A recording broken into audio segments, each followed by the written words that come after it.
Oh, thank you to all of our panelists, and thank all of you for joining us to focus on something that is so important: wildfire prevention, preparedness, and response. Wildfires are not new to the Pacific Northwest. They are not a surprise. They are a constant threat. Now, we may not know exactly when or where they will strike, but we do know they are coming. They happen every year. Every year we get a painful reminder about why we have to get ready and stay ready. We get a reminder of the ways the prevention we do today, the preparation we do today, can help stop fires tomorrow. When we invest in fire prevention, we are investing in saving lives and really in saving entire communities. And one of the most important investments we make is in the people who do this work. From hiring people who carry out important fire prevention work, to training people who can jump in to help fight fires when we need more hands. But all of that work is being thrown into jeopardy right now because while Trump wants to claim that no firefighters have been laid off, as he has so often seen the case, he just does not have a clue about what he is talking about. The reality is that Trump has decimated the U.S. Forest Service, firing more than 3,400 probationary employees, not to mention pressuring another 4,000 workers to take the so-called buyouts under threat of more workforce reductions in the future. More than 500 Forest Service employees in the Pacific Northwest have already been pushed out by this administration. I have spoken with several Forest Service workers from across Washington state who loved their job, who played an important role fighting fires, and who are gone now, thanks to Trump. We hardly know the full scope of the damage because the administration won't share the information. But I've heard of at least 35 people at Mount Baker Snoqualmie National Forest, 46 at Okanagan-Wenatchee, 21 at Colville, 15 at Gifford-Pinchot, and more at the Columbia River Gorge National Scenic Area, Olympic National Forest, and Methow Valley. Here's the thing. Nearly every single Forest Service employee supports fire operations in some capacity.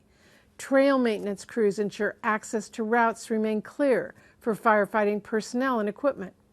Biologists conduct essential environmental assessments that inform prescribed burns and fuel reduction strategies. And other support staff like camp managers and administrative personnel receive firefighting training and are mobilized during peak fire season to bolster our frontline crews. In fact, around 3/4 of Forest Service workers are trained in wildland firefighting. They provide crucial surge capacity when a crisis strikes. And remember, Trump has also said he wants to eliminate FEMA entirely. And he has already denied one emergency declaration for Washington state for recovery from the bomb cyclone storm that struck our communities in November. Trump is not just gutting the work to prevent fires, but the work to rebuild after disaster. We have to get loud about this, and that is why I put this call together. Trump is taking a match to the front line of defense for our forests and our communities. So we are here today to pull the fire alarm, and we're going to set off some sirens. We're going to keep focused on this, and we're going to keep pushing back. There is just too much at stake to do anything less. And with that, I want to turn it over to Senator Merkley. He is my fellow Pacific Northwest colleague, and he is my partner on the Senate Appropriations Committee, who helps lead the fight to protect federal investments in our wildfire preparedness and in our response efforts. Jeff? Thank you so much, Senator Murray. And this is something that concerns our two states, but so much of the West. And the situation is just getting constantly worse. More drought, longer fire season, hotter summers, higher winds, more lightning strikes. And so we are here together to ring the alarm bell. I'm the lead Democrat, as Patty mentioned, on the Interior Appropriations Subcommittee and also on the Senate Budget Committee. President Trump is playing with fire, literally. As one Oregonian who fought last year's wildfires said, you can't get ready after the fire starts. That's why we are sounding the alarm today. May is Wildfire Awareness Month, but it's also a month where we start to see fires around the West. Last year in Oregon, wildfires burned a record 1.9 million acres, more than any year ever before. And this year's season is just weeks away. But the Trump administration has left us dangerously underprepared. First, its illegal funding freezes stopped essential wildfire preparedness and mitigation work, forced crews to furlough staff, costing us precious time to clear underbrush and thin overgrowth and reduce hazardous fuels. Second, the Interior Department has lost more than 7,600 public land staff.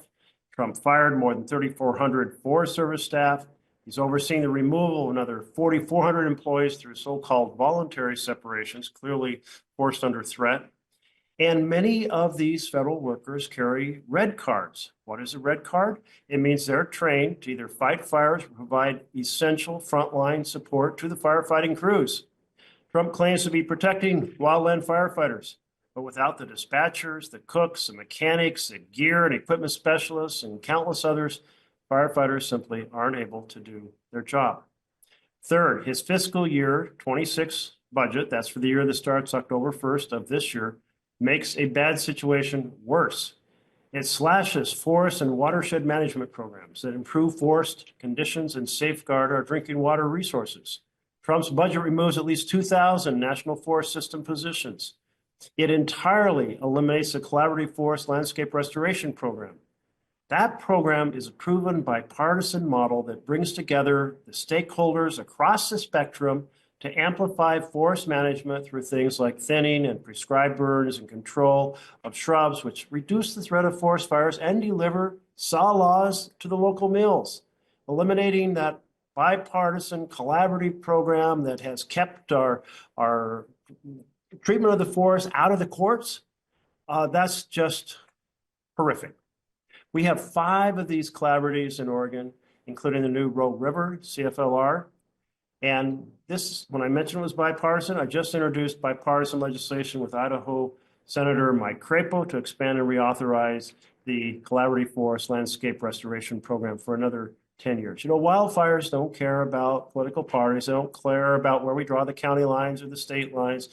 It's simply not a partisan issue. Preparedness is not a partisan issue, and fighting fires is not a partisan issue. So to tell us more about how Trump's funding freezes and staffing cuts undermine wildfire preparedness in Oregon, we're joined by Steve Ellis, chair of the National Association of Forest Service Retirees and former supervisor of the Lawa Whitman National Forest, and Chris Chambers, a forestry officer from Ashland Fire and Rescue, and some folks that Senator Murray has lined up as well. We are collectively sounding the alarm because Trump is playing with fire, and we can't get ready after the fire season starts. I'm sorry I can't stay for the Q&A due to my flight back to Oregon, but if you have questions, please follow up with Senator Murray's team and with my team, and together let's work to maximize our preparation on the front end before the fires strike, and certainly the ability to fight fires when they do arrive. Thank you and take care. Thank you, and let's turn it over to George Geisler, who's a Washington State forester. Hello, everyone. Just wanted to say I appreciate the efforts of both senators in calling attention to this issue. Many don't even understand how interconnected wildland fire response is in our nation. Across our state and across all states, the folks on the ground are actually from Forest Service, DOI, state forestry agencies, and local fire service on the majority of fires that we see on the landscape. In fact, state and local fire service together account for almost 80% of the wildland fire response in this country. But with a lot of change occurring, the biggest issue that we're currently facing is not always the funding, but it's the lack of communication. What we are having to do right now as we enter our summer fire season is prepare. Much like the senator said, this is the time when we are making certain that we have the aviation we need, when we have the personnel we need, and that all of our systems check out and are ready to go when the alarm bell rings. Without knowing what our partners are doing or not having a clear understanding of what actions are being taken, we struggle with missing the third leg of the stool that we have. And so that, more than anything at the state level, has truly made it a challenge as we go into what looks to be a pretty significant wildland fire season. So with that, I will go ahead and pass to the next speaker. Well, my name is Steve Ellis. I appreciate the opportunity to be here today. Our organization represents thousands of retirees, and we live in all 50 states. And I live in Oregon, but we remain concerned really about the impact on all the essential services that the Forest Service provides that were caused by these cuts in the Forest Service workforce.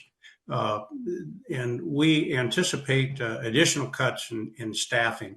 And this, of course, will significantly impede the ability of the Forest Service to deliver critical goods and services to the American people, including protecting communities from the effects of catastrophic wildfire.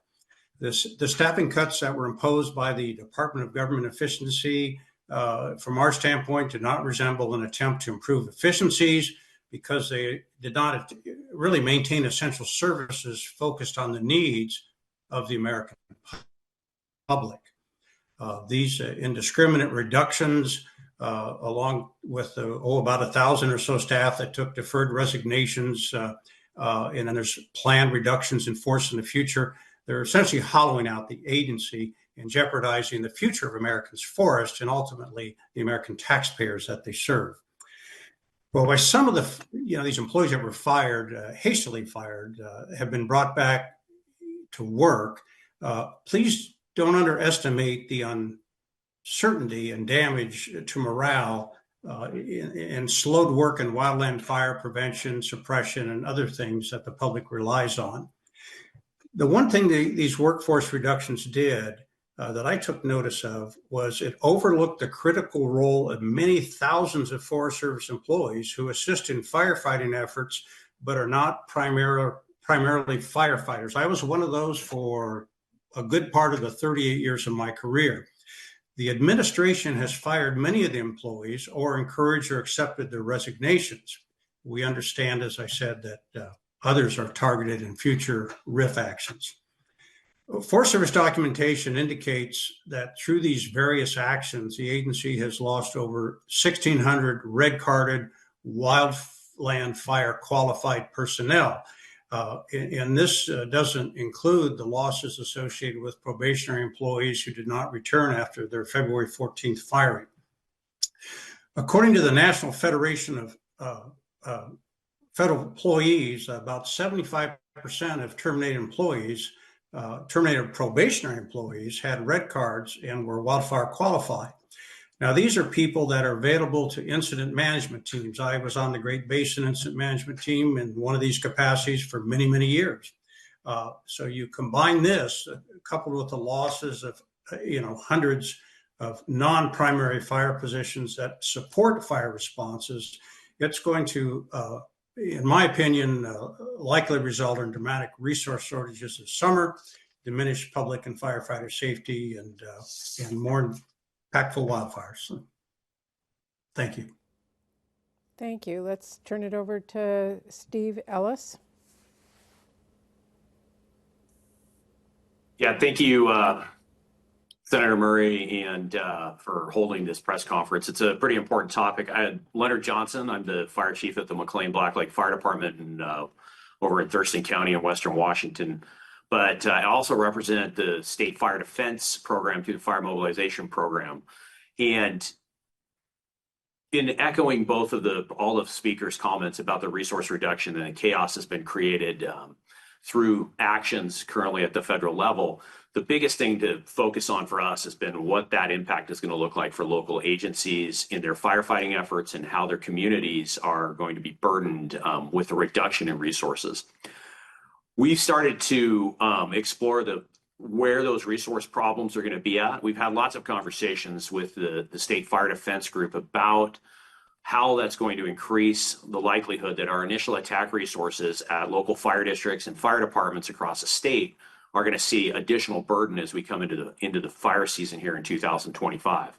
A lot of that is related to the fact that when we don't have those interagency relationships and federal resources available, the burden transfers over to fire districts, to the State Department of Natural Resources in combating fire that is threatening our jurisdictions or is potentially coming into those interface areas around us that's normally got higher levels of protection from the federal agencies. That lack of resources really creates us a scenario where that higher utilization pulls resources away from our local fire departments in order to work on those incidents, may commit them for longer periods of time. And there's also the concern about understanding how those jurisdictions are impacted from a reimbursement standpoint.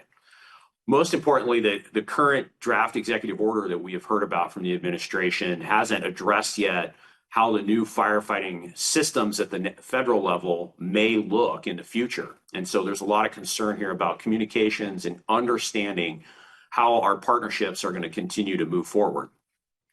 One of the things that's been most interesting to us is that with the cuts they made to the workforce, both in the U.S. Forest Service and the Department of the Interior, is that we've seen some of those impacts with positions that were reduced or probationary employees that were removed are going to start impacting our workforce in the incident management organizations. Those incident management organizations range from the local level type 3 teams that serve in the regional areas, more locally in the counties, to the ones that also serve across the state and in our geographical area, both across Washington and Oregon.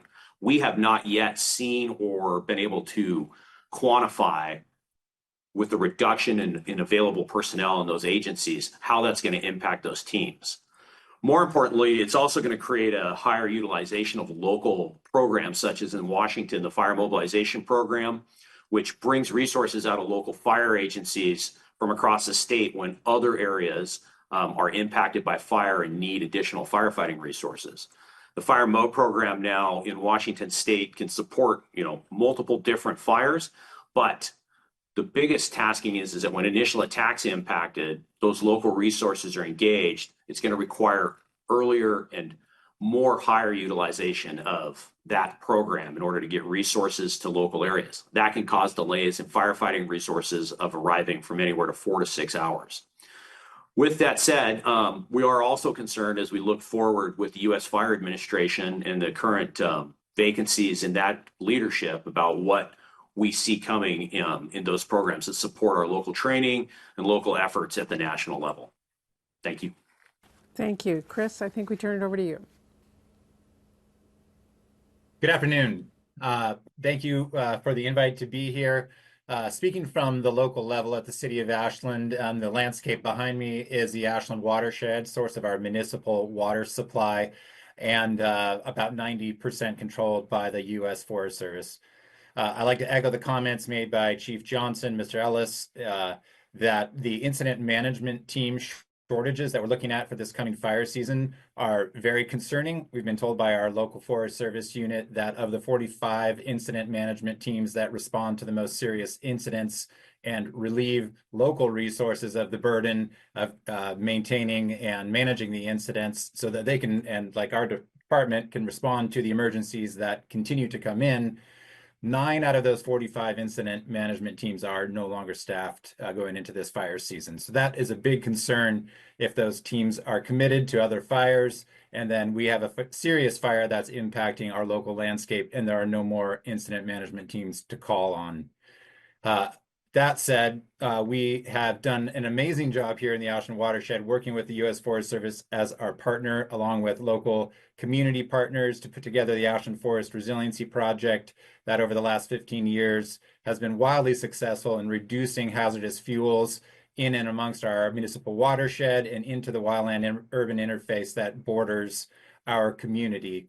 These kinds of projects are absolutely critical, and where we're seeing the major losses to communities, natural resources, and infrastructure are the big fires that get away. Where we win that battle is up front in doing the kinds of projects that we've modeled here in Ashland in Ashland Forest Resiliency, and many other projects that are spread across the landscapes of Oregon and Washington, many in the planning stages now, that are being hampered by the reductions in force. As others have spoken to, the people who have been let go or are taking the early out options are the folks who are making these projects happen, where we're winning that fire battle before the fire even starts by doing this critical work. But that work can't happen without the staffing available at the local district level, the forest level, and the region level of biologists, timber sale contract managers, everybody that has to be in place to make those projects successful. And as also was illustrated earlier, those are the same people who turn around during fire season and support the firefighting effort. So it's really a double whammy. And losing that staffing, we aren't able to implement the kinds of projects that are going to protect communities and infrastructure ahead of fire season, and also losing the staff support for the firefighting effort when the fire is on the ground during the summer. It's particularly concerning losing folks who are the most experienced staff that are taking the buyouts, like we're losing our local district ranger, people who have had the most experience in how to navigate the land management system, the environmental analysis that needs to be done to make these projects happen. Those people are taking the early out, they're leaving, and we are left with people who don't have the kind of experience and knowledge to navigate the system to make these projects successful. So there are a lot of concerns around what's happening right now from the local level, and our experience here at the City of Ashland. Those are some of the most pressing, and I look forward to the question and answer. Thank you very much. Thank you very much to all of you. And Naomi, I will turn it over to you to manage any questions from any of our press on board. All right, everyone, we have time for questions from reporters in the audience. If you have a question, please use the raise hand function on Zoom and we will go ahead and call on you. So I'll give folks a second to use that function. And it looks like first we'll go to Tim Gordon with KGW. Hello, Senator Murray. Thanks for doing this. Appreciate it.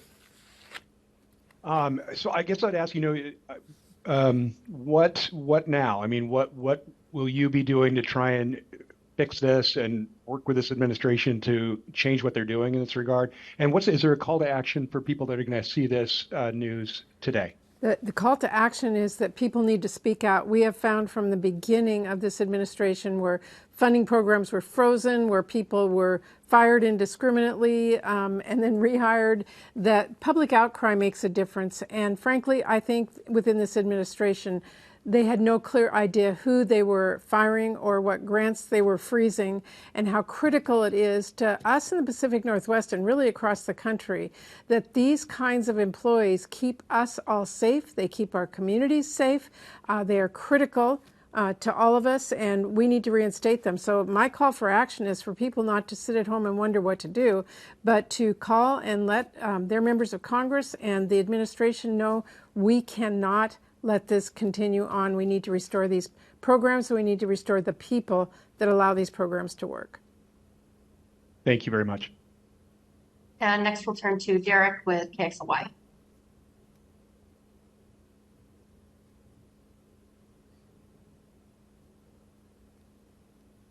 Oh, sorry. All right, there we go. All right, thanks for having me.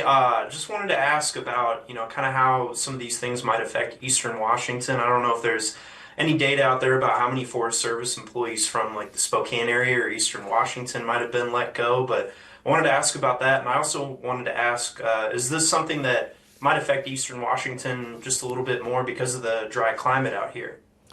It will impact all of Washington, all of Oregon, all the Pacific Northwest, and any state that is impacted by wildfires. And by the way, that is an increasing number of states in our country. But yes, Eastern Washington is no stranger to forest fires. Every year we have incidents in Spokane threatening communities, and we've lost entire communities from forest fires, threatening homes, threatening communities, and not having the employees there, the incident managers, the people on the ground that can provide the critical information, whether it's biologists who can help define what people need to do, or weather forecasters who need to be able to let people know where the winds are. Without those people, we will not be able to contain these fires in a safe manner for the communities. Thank you. And now we'll turn to Ashley with Lookout Eugene. Yes, thank you for being here. I have been trying to understand how many of the 2,000 Forest Service jobs that were cut earlier this year were in Oregon, even more specifically by Forest Service district. Is that numbers that anyone on this call has seen or can clarify? And if I'm also unclear how many of those have been reinstated. Some of the folks on the call may have more concrete information. I will share with you that it's been very difficult for us to get this administration from this information from the administration as well. We are relying from a lot of folks on the ground who are telling us what the numbers are. I do know that a number of people who were laid off originally were offered their jobs back, and I do know that a number of them denied wanting to come back because they want a stable job for their family as well, and they want to work. I had one Forest Service member tell me that was let go. He's somebody who maintained our trails, who saved communities from fires, say that he needed stability in his own life and didn't want to work for a chaotic administration. So yeah, a lot of them didn't come back. Maybe some of our on-the-ground folks know specifically for their region real numbers. This Steve Ellis, and I don't have any numbers specific for Eugene or for Oregon. The number Senator Murray used something north of 500 for Region 6, which is Washington, Oregon. That is accurate from what we know. We have a number of members who are retired Forest Service HR, and of course they have their networks and track on some of this. And so that would be the regional number. I think the national number they had was around 5,200, actually total affected by everything at this point. And but for Oregon specific, I don't have those for those forests down the Eugene area. And quick follow-up, what is Region 6? And I am looking for Willamette, Siuslaw, and Umpqua, which are the national forests in our county. Yeah, Region 6 is basically Oregon, Washington. Yeah. Well, and also just to jump in and let you know, part of the issue that we are having, obviously, is with getting information. We, in fact, at the National Interagency Fire Center, put forth a group to kind of get a handle on what the situation looks like, and we are still collecting information at that time. The last numbers that we had, but is on a national basis, was just under 5,800 USDA Forest Service employees. And more critical than that was over 1,600 of those are card carrying with the red card, the interagency qualification card. Those are the individuals that we've heard the senators and several of the folks on the panel describe as members of our incident management teams, and also the ones that are part of what we would call the Ready Reserve, not in a firefighter position, which was actually protected under this, but also that may be in positions that they step up. They could be doing timber sales or other things, but they have the qualifications. The other thing that is key to this entire piece is, and we have not mentioned it to date, is that we are very short on some of the dispatchers. And these are individuals that are coordinating the response on both the ground and in the air. And across the U.S., and especially here in Region 6, we do have a significant shortcoming in dispatchers. The other piece that was alluded to by, I believe, Chief Johnson, that a lot of folks do not think about is, while we think about food, we think about shelter for all the firefighters, we also have to get them their paychecks and get the bills paid. And there is a significant loss in the fire business side of the world, the accounting, everything that goes into actually making the machine run, so to speak. So the lack of communication has really caused it so that we're unable to plan for what the shortcomings could be out there, which is why you hear the uncertainty, I think, in a lot of our voices as to what we're planning for, what we're trying to do. And I would just add for comment that no one wants that planning to take place when we have an active burning wildfire. Now we'll go to Alex with the Oregon Capitol Chronicle. Hi all. Sorry, I rolled into the Zoom a little late, but my curiosity is sort of around the idea of like a long-term sustainable workforce here, which almost seems laughable given the chaos that you've been dealing with and the sort of reporting obviously on not great working conditions and pay for a lot of federal firefighters for the last few years. I know it's been sort of inching its way through Congress. I'm wondering, given, if I'm reading the tea leaves here, this season is not going to engender greater trust, desire, or security around wildland firefighting jobs on federal lands. What's the long-term strategy here for developing a workforce that is trained and stays? And I guess I would say, if we can go beyond sort of broad platitudes about people who take on value-based work, is there anything happening at the federal level to either start fomenting an agency that truly does wildland firefighting across the nation, or is there anything that's coming down the pike that would make this a more desirable job, given maybe long-term fears are younger generations who would have come up and done this are turning away? I think the opposite is happening right now. What young people are seeing is there's lack of coherency, there isn't job stability, there is chaos. Why take a job for the Forest Service when you don't know if you're going to randomly get riffed next September? That's not stability anybody wants. And I'll be clear, and I can let other folks answer this, but these jobs take training. They take a lot of work so that we have people in place who are capable of fighting these fires. You can't train on the ground at the minute, and you're certainly not going to recruit a bunch of volunteers who don't know what they're doing in the middle of a wildfire if we don't have enough personnel.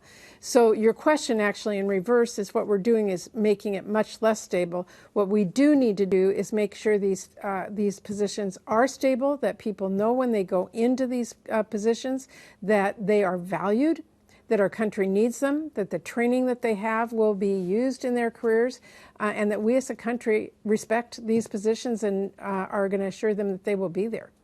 Now, this is definitely exacerbating a long-standing issue that we've had, as you know, the changing conditions have caused us to have longer and longer fire seasons in the Northwest and across the country. We now have what we call a fire year.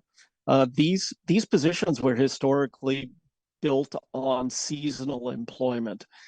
These were, you know, we had summer fire season, and then these folks would be on for about 6 months, and then they would go off and do other jobs or return to school. And with the longer and more severe numbers of fires, we're needing this to transition more and more towards a full-time workforce. Many have done that. I know the federal agencies have started that transition. My own agency has been transitioning to full-time firefighters. But to your point, the idea of getting more and more individuals into the profession who want to see stability so that they can raise a family, we have not really been exceptional at demonstrating that. There's a lot of work that's been identified and going ahead, and what we're experiencing right now is a pretty good setback, as well as exacerbating the existing problem that we have.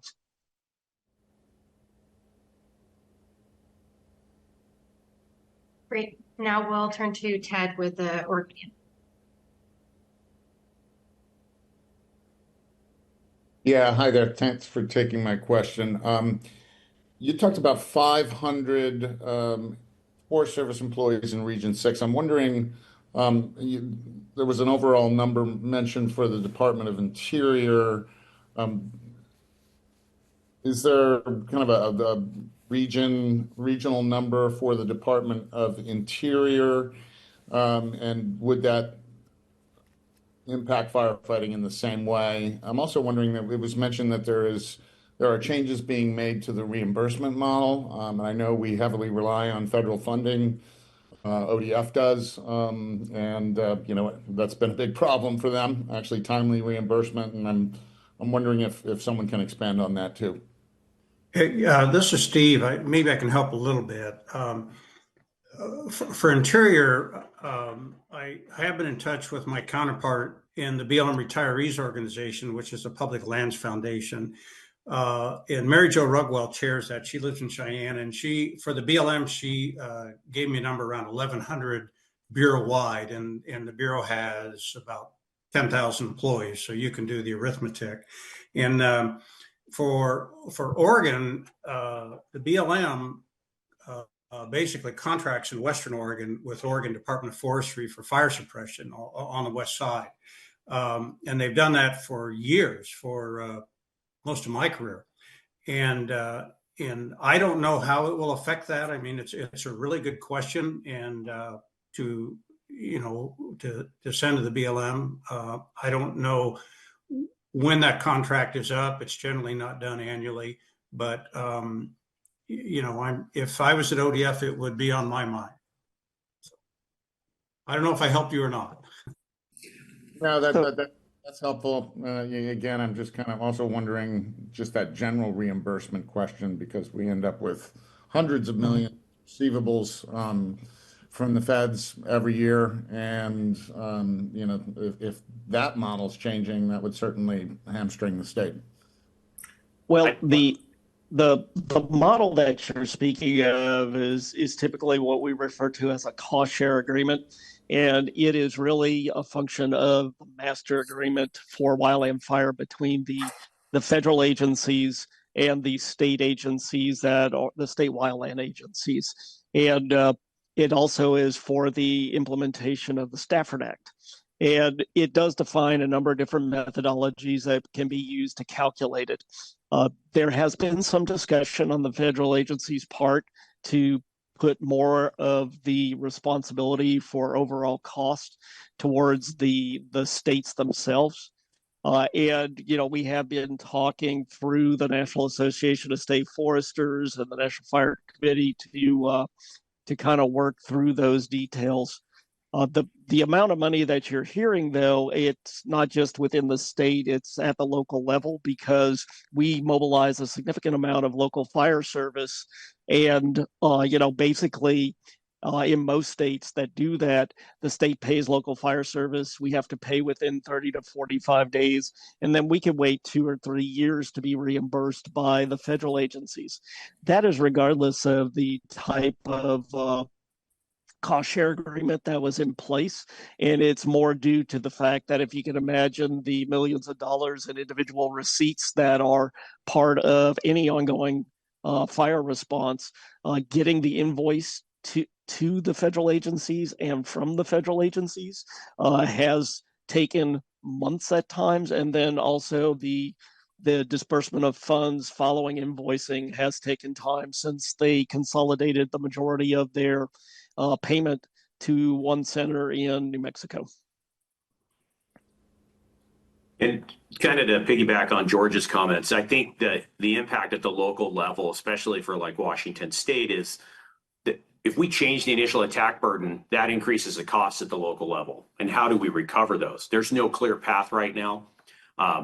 We know that the Fire Management Assistance Grant Program hasn't been impacted yet, or there hasn't been any clear conversation on it. But with what's happening in other programs like the BRIC program and things like that, there's a concern for all of us that our funding and reimbursement models are going to change. And it does cost the states millions of dollars to do that. The Fire Mobilization Program in Washington is reliant on that relationship to the FMAG program, which is also reliant on our relationship with the Department of Natural Resources to recollect those funds through emergency management and them from the federal level partners that help in large scale disasters when we get declarations. So I think that the piece that's most concerning to us is that if we have to go and assist federal agencies more, or we need to go work on their fires earlier to help keep them small so they don't become large, what does that look like for the local funding burden that goes back to the local agencies throughout either of the states?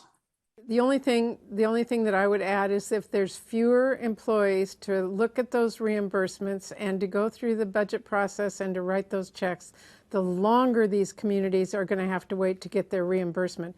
There's not the capacity at the local level to forward fund all of these challenges that they have that come to them from a forest fire or otherwise that they have to pick up at the local level. All right, we have a couple more minutes and a couple hands raised. We'll try to tick through. We'll go to Dan with Apple Valley News Now. Hi, Senator Murray. Thanks for holding this today. Can you explain what legislative tools or oversight mechanisms are you pursuing to reverse or mitigate this funding and staffing decisions? Are you asking about Medicaid funding? No, sorry. Mitigate. Sorry, mitigate. Okay, sorry. So what we're doing right now is the oversight responsibility that every member of Congress has to how the federal government spends money. We require them to get us those documents. In fact, they were required to have us to them by last Tuesday. Many agencies didn't get those to us. This administration in particular is not transparent. Is not sharing that information. They have a responsibility legally to let members of Congress, the public, know where they're spending their funds, where these cutoffs are coming, where it's being fired. And frankly, what you've heard on this call is that everybody is not getting this information. What can we do? We can really push on our colleagues who chair these committees, the Republicans, to have these oversight hearings. We are doing that now, and then to hold people accountable for the decisions they're making. And that takes time.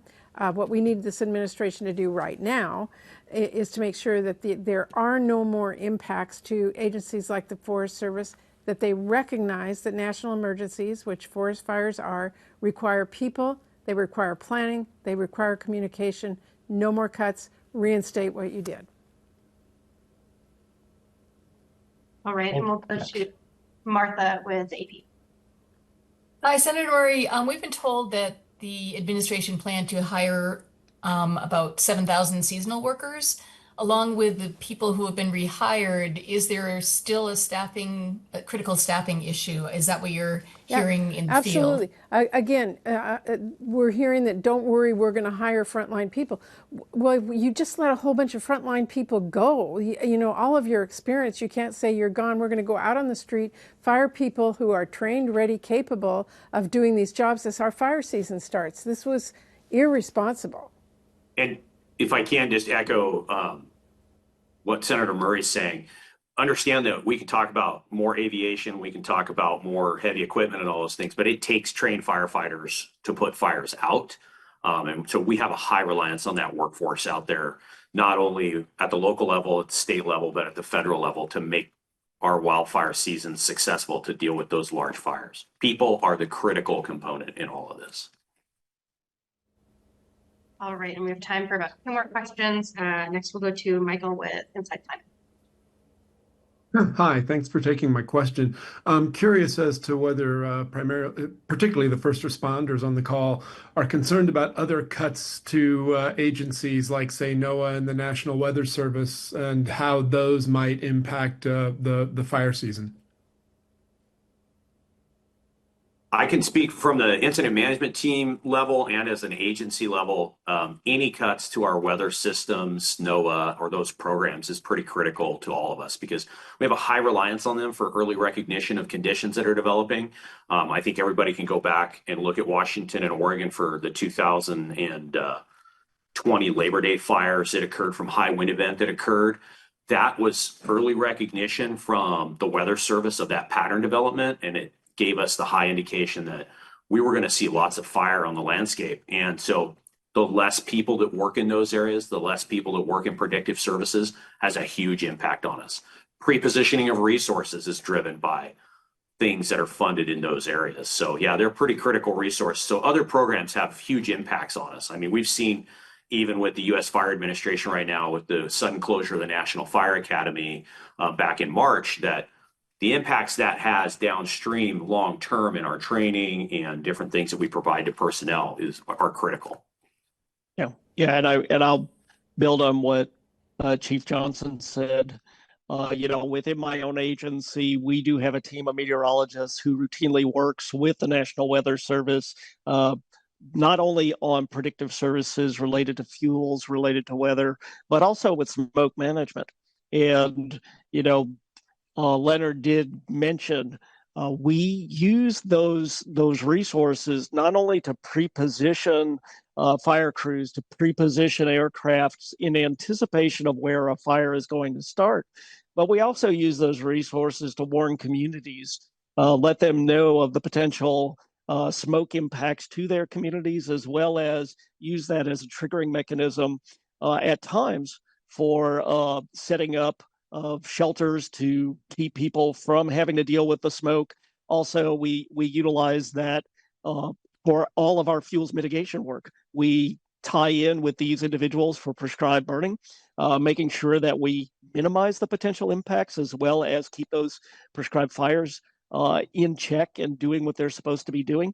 So losses of the people as well as some of the resources that were provided, be it computer models or access to satellite data, makes it very challenging to do the work. And we have time for just one more question. We'll go to Stephen with CAMTR. Yes, hi. So I know fire season hasn't officially started at this point. We're already seeing some wildfires in the Willamette Valley. Are we already in trouble? And what can we do for this immediate fire season that's coming up before thousands of people short on, staff? I'll let George talk to that, but I just want to remind what George said just a minute ago is we don't have a fire season anymore. We have a fire year. We have fires year long. So this is already impacting our safety and capability to fight fires. And certainly as we hit the higher season, we're not going to be prepared unless this is reversed. Well, and I was going to jump in and say, you've had them in the Willamette Valley. We had a significant fire in northeastern Washington where, we did not bring this up, but we rely very heavily in our state with our partners to the north. We have a direct agreement with our Canadian counterparts in British Columbia and the other provinces. And in fact, one of their tankers was flying on one of our fires yesterday. So the idea of, are we prepared? I, as a firefighter and someone who oversees the fairly large response team, I know what they're telling me, which is, they are currently planning in such a way that they are going to put less and less reliance on any federal resource. Kind of once it's there, we will know that it is in place. Until we're told otherwise. I mean, we're not getting the information necessary, and we're looking at the alternatives. We have reached out. We routinely bring in fire crews from across the U.S., from states. North Carolina, for example, staffs a significant number of engines for Washington DNR each year, and we're going to have to look for alternatives. So, are we stressed over the upcoming season? Yes, we're having to do a lot of preparation with very little information on what the federal partners are doing. But the idea being that, what you've heard throughout this call is that we do have systems in place that we're going to have to utilize and maybe put a strain on, depending upon how the summer fire season anyway pans out. Yeah, and just to echo George's comments too there, I think we have processes to move resources. California was a good example of how we can surge forces to large fires if we have to any time of the year, at least in the municipal and local fire services. And that burden is going to become heavier on us as we move into this season. Our relationships with our state partners are going to be essential, and less reliance on the federal level resources without knowing where they're going to be and when they're available. And so, yeah, we're concerned about it, but we have also been preparing, and agencies are aware of where that problem exists. All right, we are out of time. Really appreciate everyone taking the time to hop on the call, and appreciate all the reporters who joined us this afternoon and asked questions. I will turn it over to Senator Murray to close us out. Yeah, thank you. I just want to really thank all of our folks who are on the call with us today, both the reporters and all of our folks who are speaking out on this critical issue. We as a country have to turn around what is happening to us. This chaos, this uncertainty is really dangerous to citizens, and that's why we're speaking out.